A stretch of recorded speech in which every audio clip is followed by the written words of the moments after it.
validação, que é o teste dinâmico. A gente chama teste dinâmico quando a gente já tem o software pronto para poder fazer o teste. Então, muitas vezes, como o Corrêa também falou, ele falou assim, o que a gente faz é a subida do V nas empresas. A maioria das empresas trabalham com teste fazendo a subida do V. É ruim, por quê? Um defeito que poderia ter sido encontrado aqui no requisito, se ele for encontrado aqui, já multipliquei o valor da correção desse defeito. Concordam? O que vocês acham que um testador ele pode fazer numa fase de requisitos? Vamos pensar um pouquinho. A fase de requisitos é quando eu sento com o meu cliente, tem um analista de negócio, e eu começo a escrever e levantar os requisitos. O que você quer que o seu software faça? Como que o seu software vai se adequar ao seu negócio? O que um testador ele pode fazer naquela situação? Primeiro, se o cliente pedir alguma coisa que não é testável, eu não consigo desenvolver. Então, dependendo do skill e da experiência daquele testador, se o cliente pedir alguma coisa que não é testável, ele pode levantar a mão e falar, olha, desculpa, mas isso a gente não consegue fazer porque eu não consigo testar. E se eu não consigo testar, ninguém consegue desenvolver. Então, ele já pode ajudar desde a fase de requisitos. Geralmente, quando a gente coloca um testador lá nessa fase de requisitos, ele tem que ficar quietinho, às vezes ele não tem que falar nada. Quando volta para a empresa, ele comenta com a analista de negócio, com o gerente, fala, não vai dar certo por causa disso. Mas a gente já pode participar desde a fase de requisitos. Então, teste não começa aqui. Teste está aqui.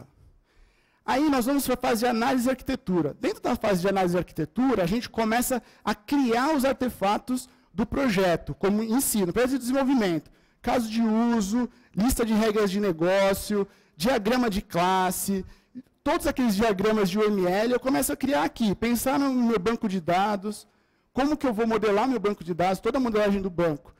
Aí, beleza, aí você fala assim, o que o testador vai fazer nessa hora? Bom, nessa hora, esse cara vai estar criando os casos de teste. São os artefatos da área de teste. O meu plano de teste primeiro, definindo uma estratégia do que eu vou testar, quais ferramentas eu vou utilizar, quem vai testar o que nós vamos testar, se existe um requisito não funcional, eu vou falar sobre isso daqui a pouco, de performance, por exemplo. Beleza, então se existe um requisito não funcional de performance, eu tenho que testar performance. Para eu testar performance, não adianta eu pegar meu iPhone, ligar o cronômetro e ver quanto tempo demorou para acontecer. Eu preciso ter uma ferramenta. E aí eu tenho que olhar para a minha equipe e falar, minha equipe está preparada para fazer um teste de performance? Eu tenho a ferramenta, tenho licença, eu tenho skill na minha equipe para fazer isso? Então, tudo isso é definido aqui, no meu plano de teste, dentro dessas duas fases. E a criação dos casos de teste. Espera um pouquinho. Caso de teste não é aquilo passo a passo, que você escreve, dá na mão do testador e o cara vai lá e testa? Mas como é que você vai fazer isso se eu não tenho o software pronto? Já me perguntaram isso. Como é que eu vou escrever o passo a passo se eu não tenho o software pronto? Aí eu pergunto para vocês, como que você vai desenvolver o código se você não sabe como vai ser o software? Porque eu vou ler a documentação, especificação funcional. Obviamente, então, se os casos de teste, você vai desenvolver baseado na especificação funcional. O passo a passo vai ser isso. Mas eu não sei como o desenvolvedor vai montar a tela.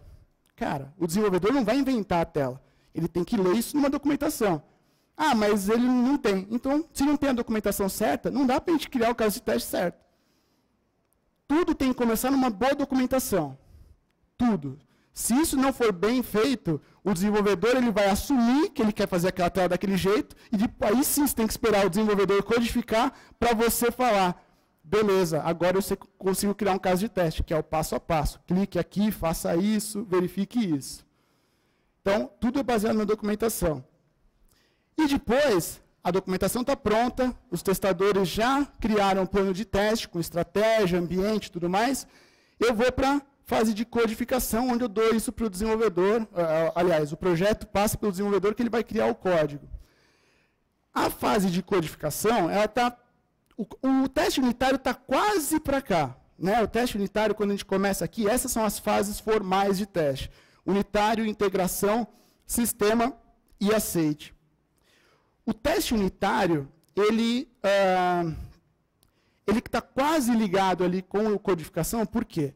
Quando a pessoa está codificando, ela já pode começar a codificar o teste unitário. Eu vou explicar daqui a pouquinho para vocês como que isso funcionaria. Depois eu tenho o teste de integração, sistema e aceite. Vamos para a próxima. Agora eu posso clicar em você. Por favor. Bom, as fases de teste são essas que eu também já falei para vocês. Unitário, integração, sistema e aceite. Quem é responsável pela fase de teste unitário? Os desenvolvedores. O que ele faz nessa fase de teste unitário? Ele valida se a menor parte do sistema está funcionando sozinha. O que é a menor parte do sistema? Depende. Depende do desenvolvedor. Pode ser uma classe, pode ser um método, pode ser, enfim. Ele vai definir o que é a menor parte do sistema, que funcione sozinha. Tá? É uma unidade que funciona sozinha, um componente. E aí o desenvolvedor vai chamar de componente o que ele acha que é essa menor parte. No teste unitário, existem alguns paradigmas que as pessoas muitas vezes não entendem. O teste unitário não é fazer debug. Debug não tem nada a ver com teste. O desenvolvedor fala, não, eu já passei o debug, meu código não tem erro. Não, isso está errado. Debug não é teste. Teste é quando eu estou focado no negócio e focado em requisito técnico e não funcional. Requisito de negócio e requisito técnico, desculpa. Então, teste é isso. Outra coisa que o desenvolvedor tem que fazer. Muitas vezes o desenvolvedor ele não entende que a responsabilidade para daquele código, do teste daquele código é dele, e não depois que o sistema está pronto. O que o desenvolvedor pode fazer para melhorar o código? Ele pode criar código para testar código. Pô, Fernando, mas espera aí, como assim? Seguinte, se eu tenho um método que vai receber alguns parâmetros, e no final ele vai cuspir alguma informação, vai dar um resultado de alguma informação, eu não preciso esperar esse código rodar numa tela para fazer isso. Por que eu não crio um outro método que passe os parâmetros para esse outro método e verifique no console se aquela informação está saindo? Eu já estou testando antes de chegar em tela. Isso é um bom teste unitário. Então, aqui na faculdade eu dou a disciplina de qualidade de software, mas 90% da classe é desenvolvedor. Os caras caem o queixo quando eu falo isso. Eles não acreditam.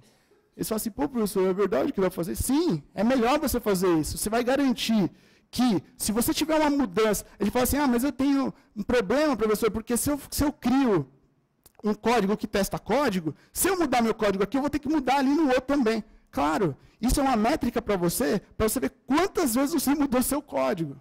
O que você precisa melhorar, o que você pode fazer para melhorar. Então, é interessante, se vocês tiverem a oportunidade de conversar com desenvolvedores, comentem isso com eles. Teste unitário não é debug. Teste unitário é quando eu tenho código testando o código.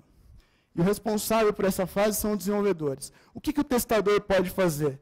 Isso que eu acabei de falar para vocês. Nessa fase é auxiliar os desenvolvedores.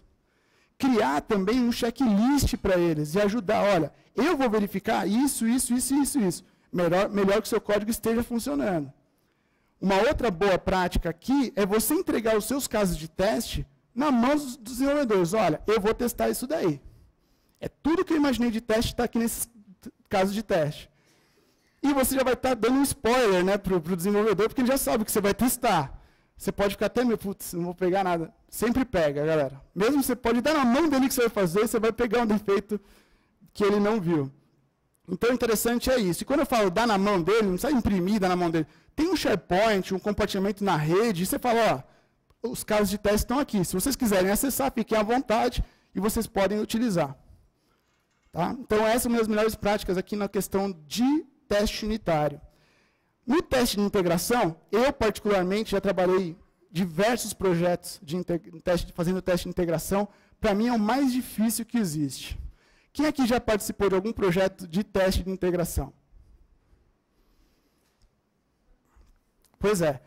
É o mais difícil que tem. Por quê? No teste de integração, o que ele pressupõe? Ele pressupõe que eu estou integrando duas coisas. Integração pode significar eu mandar uma informação do sistema A por um canal de comunicação para o sistema B e ver se aquela informação chegou lá, certo? Beleza. Se eu achei um defeito, mandei a informação X do sistema A, pelo canal de comunicação até o sistema B. Fui no sistema B, não chegou o X. Qual é o problema? Onde deu o problema? Tenho 3 variáveis. Pode ter dado no sistema A, no canal de comunicação ou no recebimento do sistema B. Por isso que ele é o mais difícil. Eu não consigo identificar onde está o erro. Eu não consigo simplesmente abrir um defeito e falar, olha, eu mandei X do A para B e não chegou. O desenvolvedor vai mandar ser a merda. Porque ele fala assim, meu, em vez de você me ajudar para falar mais ou menos onde é que está a coisa, você simplesmente jogou a responsabilidade para mim.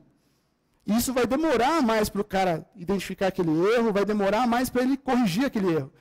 Então, o teste de integração, além de ser um teste importante, funcional, muitas das vezes, ele é um teste que defende um pouco da técnica do testador. Ele precisa entender por onde aquela informação passou e como ela passou, até olhando até banco de dados. Muitas vezes, um erro comum é você mandar do sistema A para o sistema B, onde a base de dados, o banco de dados, a tabela do A, tem um número de caracteres daquela entrada, e quando eu mando para o B, os caracteres são menor, ou maior não, menor. E por isso a informação não chega. São 10 caracteres no sistema A, no sistema B ele está esperando receber 5. Ou a informação vem truncada ou nem vem, dependendo de como eu faço essa programação. E o canal de comunicação, qual que é? Pode ser um web service, pode ser, enfim, qualquer outra coisa. Por exemplo, quando eu trabalhei, eu fiz na IBM, a gente trabalhou com uma integração do Máximo e o SAP. E o canal de comunicação era um software da própria SAP. Chamava XI, alguma coisa assim. E nisso, você tem que entender como que a informação era via XML. Eu passava um XML de um lado, esse XI ali jogava para o SAP. Se eu não conseguisse entender, por exemplo, o XML, eu nunca ia saber de onde que o erro partiu, onde que estava dando erro, por que estava dando erro. Muitas vezes, eu tentava mandar de A e o B, A e o B estavam perfeitos. Aí tinha esquecido de startar um serviço nesse meio termo, que é o canal de comunicação. Então, o teste de integração é um dos mais difíceis que tem, e é um dos mais demandados. A maioria dos ERPs, eles querem se comunicar entre eles, e eu preciso ter esse conhecimento para fazer esse tipo de teste. Bom, então qual que é o racional disso? Eu verifico se duas partes que funcionam bem isoladamente funcionam também integradas. Esse é o propósito do teste de integração. Em seguida, quem é responsável pelo teste de integração? É a equipe de teste. Se o desenvolvedor é responsável pelo teste unitário, o teste de integração que é responsável é a equipe de teste. Por ser um teste muito específico. E ser um teste técnico também. Então, tem que ser uma equipe bem capacitada para fazer isso. No teste de sistema, também é a equipe de teste, a responsável. E eu valido que, se o meu software está atendendo aos requisitos técnicos e de negócio. Eu não estou mais no teste de sistema, entrando blá, blá, blá, blá, blá nos campos, eu não estou fazendo teste bobinho, eu estou fazendo um teste na perspectiva de negócio. Como meu cliente vai usar o sistema? Como meu cliente vai mensurar a qualidade do meu sistema, baseado nos testes que eu estou fazendo. Então, a informação real, assim, o mais próximo do real possível, eu tenho que mandar nessa situação no, no teste de sistema. E nessa hora, que é a fase formal de teste, é onde eu vou verificar todos os requisitos técnicos de negócio. Isso, os meus alunos perguntam também, falam assim, professor, mas tem que testar tudo? Não, faz o seguinte, cria um carro e não testa o freio e entrega para todo mundo comprar. Não dá, tem que testar tudo. É um bando de vagabundo, eu falo para eles. Né? Porra, aqui, meu aluno, você está ferrado esse semestre. Quando eu tenho 100 requisitos, eu falo assim, cada requisito deriva pelo menos o quê? Caso de teste. No mínimo. Se eu tenho um requisito e eu tenho que testar ele, eu tenho no mínimo um caso de teste para ele. Por que no mínimo? Eu posso testar 1000 coisas em um requisito. Certo? Eu posso testar ele de uma forma, testar ele... Enfim, um caminho feliz eu tenho para ele, que é verificar se ele atendeu a perspectiva de negócio ou a perspectiva técnica que o cliente pediu. Então, é no mínimo 1. E no máximo vai dar criatividade do testador. Tá? Então, lá no teste de sistema, é isso que eu faço. Verifico o requisito técnico de negócio. No teste de aceite, eu já estou verificando ali, junto com o meu cliente, se aquele software está preparado para entrar em produção. Por que junto com o meu cliente? Tem duas vertentes ali. Na primeira vertente, o cliente pode falar o seguinte, ó, instala no meu servidor, você terminou de testar? Está terminado o sistema? Instala no meu servidor, eu vou fazer os testes internos e depois eu te comunico os defeitos. Esse é o pior modelo, no meu ponto de vista. Porque o cliente pode não entender alguma coisa, ou a instalação do servidor dele não foi bem feita, e não tem ninguém da equipe para ver se aquilo foi bem feito ou não. O outro modelo melhor é você unir forças com o cliente. Então, cliente, vamos lá, vamos testar junto. Na mesma sala, eu vou botar vocês, usuários do sistema, para testar, e eu vou estar testando e auxiliando vocês nesse mesmo teste. Então, isso é uma coisa interessante, colocar cliente e testador ao mesmo tempo. Se a gente for ver, também pelo que o Correia falou, a gente faz teste daqui para lá, né? O teste unitário, o desenvolvedor raramente faz. Raramente faz porque muitas vezes ele sabe que tem uma equipe de teste envolvida lá na frente, ele fala assim, então eu vou relaxar nos meus testes aqui, porque eu sei, o cara está sendo pago para fazer teste. Isso, para quem, se vocês conhecem os desenvolvedores e trabalham junto com eles, fala o seguinte para eles, aconteceu na IBM o seguinte, um caso real. Começaram a fazer um levantamento de quantidade de defeitos que nós achávamos por projeto. Dessa quantidade de defeitos, a gente começou a identificar quais eram de teste unitário. A gente descobriu que tinha 60% dos defeitos que foram abertos, podiam ter sido corrigidos muito antes se o cara tivesse feito um teste unitário. E aí sobrou para quem? Para os desenvolvedores. Por quê? Eles relaxaram, passaram para a equipe de teste e depois foi descoberto que, por causa do relaxo deles, em vez do testador focar num teste de negócio e num teste na perspectiva técnica também, ele teve que ficar vendo errinho de teste unitário. Gastou um tempo de um cara altamente gabaritado para fazer levantamento de teste unitário, sendo que podia estar fazendo um teste muito maior, pensando no processo do sistema. Então, falem para os desenvolvedores de vocês, façam um teste unitário. Tá? E beleza, então, ok nisso daqui? Todo mundo entendeu? Essas são as fases de teste. Em seguida, eu vou falar um pouquinho para vocês dos tipos de teste. Dentro de tipos de teste, eu tenho duas categorias macros. São duas categorias macros. São os testes funcionais e os testes não funcionais. Os testes funcionais, como o próprio nome diz, eles são baseados nas funcionalidades do sistema. É aquilo que o cliente pede como funcionalidade. Eu quero ter um cadastro de usuário, eu quero emitir uma ordem de compra, eu quero fazer um cadastro de produto, de cliente.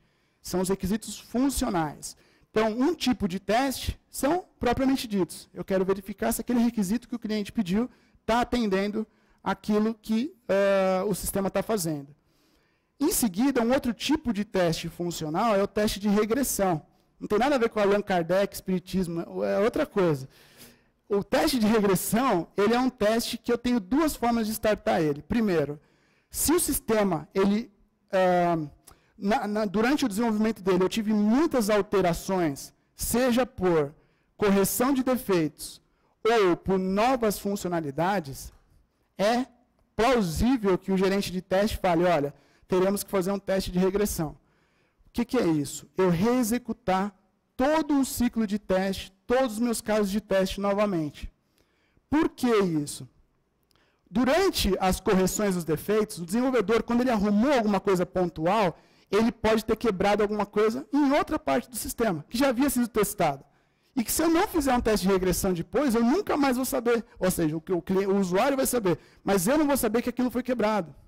Então, dependendo de quão grande foi a mudança no software durante o processo de desenvolvimento, eu posso falar o seguinte, olha, eu preciso iniciar um ciclo 2, fazer um teste de regressão, reexecutar todos os meus casos de teste, para ver, depois de todas as mudanças que os desenvolvedores fizeram no sistema, se não quebrou nada e está tudo funcionando legal.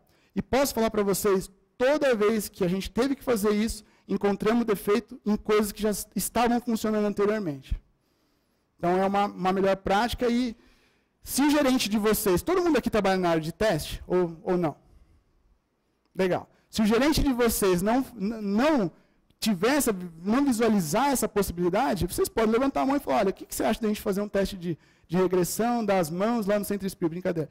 Fazer um teste de regressão e para verificar se as partes do sistema e ainda estão funcionando corretamente.